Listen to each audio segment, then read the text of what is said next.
আজ আমি বানাবো আলু দিয়ে সিলভার কাপ মাছের কষা। প্রথমেই মাছটাকে খুব ভালোভাবে আঁশ ছাড়িয়ে কেটে ধুয়ে পরিষ্কার করে নুন, হলুদ আর একটু লেবুর রস দিয়ে মেখে 10 মিনিট রেখে দেবো।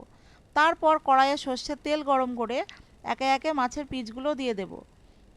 নুন, হলুদ আর লেবুর রস মাখাটা আমার তোলা হয়নি। আপনারা অবশ্যই নুন হলুদের সাথে একটু লেবুর রস মেখে নেবেন, তাহলে আর মাছের আঁশটে গন্ধটা থাকবে না। এবার মাছগুলো ভাজা হয়ে গেছে, তুলে নেব।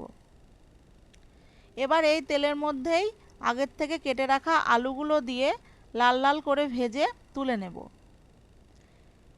এবার তেলের মধ্যে 5 ফোড়ন, শুকনো লঙ্কা, তেজপাতা ফোড়ন দিয়ে পেঁয়াজ আর টমেটো কুচি দিয়ে দেব।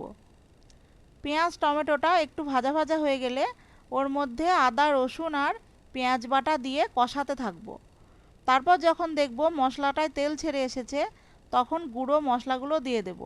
যেমন জিরের গুঁড়ো, ধনে গুঁড়ো, লঙ্কা গুঁড়ো, স্বাদ মতো নুন, হলুদ আর ভেজে রাখা আলুগুলো দিয়ে 1-2 মিনিট কষিয়ে পরিমাণ মতো জল দিয়ে দেব। তারপর ঝোল ফুটে আলুগুলো সেদ্ধ হয়ে গেলে ভেজে রাখা মাছগুলো দিয়ে আরও 2-3 মিনিট ফুটিয়ে নামিয়ে নিলে রেডি আমাদের আলু দিয়ে সিলভার কাপ মাছের কষা।